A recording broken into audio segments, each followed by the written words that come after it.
started when I first met Grandmaster Robinson, and I was flabbergasted by his technique.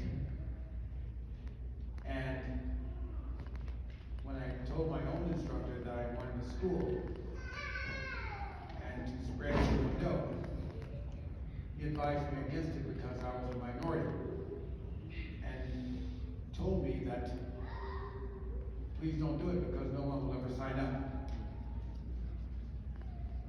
Well, I've been in the same location 47 years ago.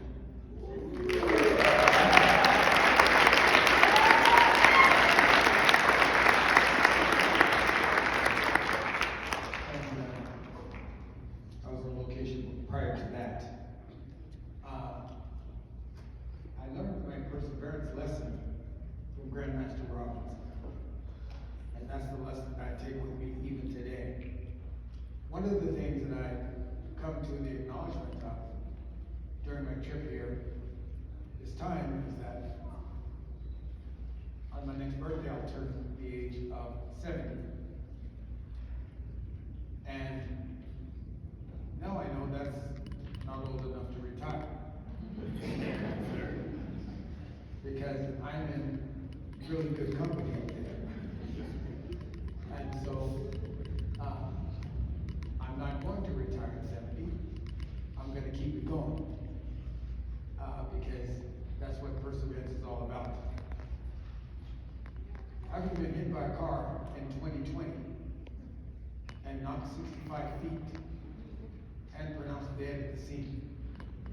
I was immediately in a coma for 3 months. I don't remember anything about the accident at all. Nothing.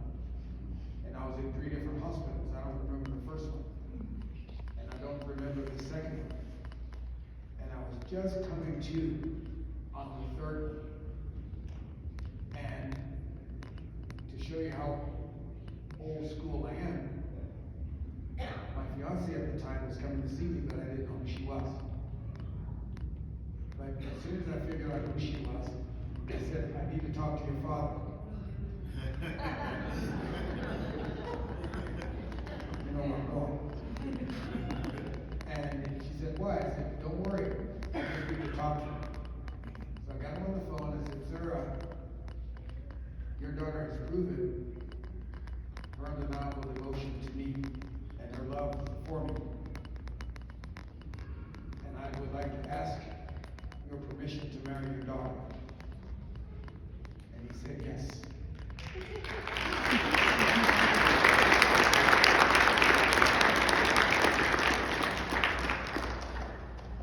When she visited later that day, I told her about the communication I had with her father.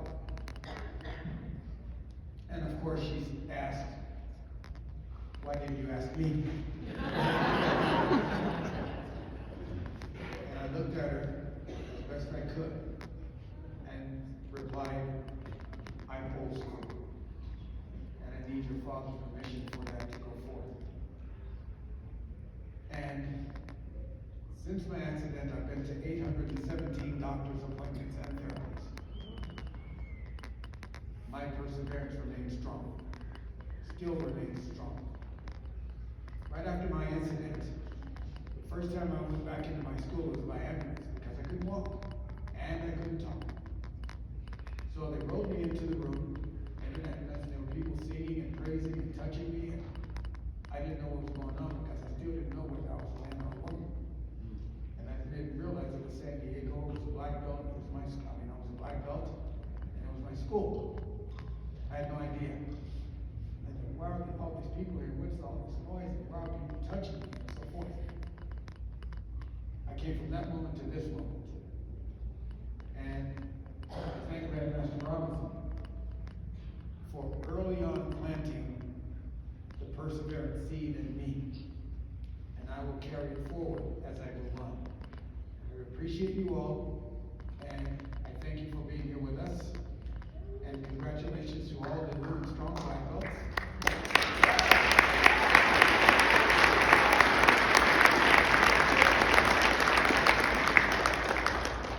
I learned early on in life was you stand up and say what you have to say and sit down. So I'm going to go and sit down now. Thank you so much.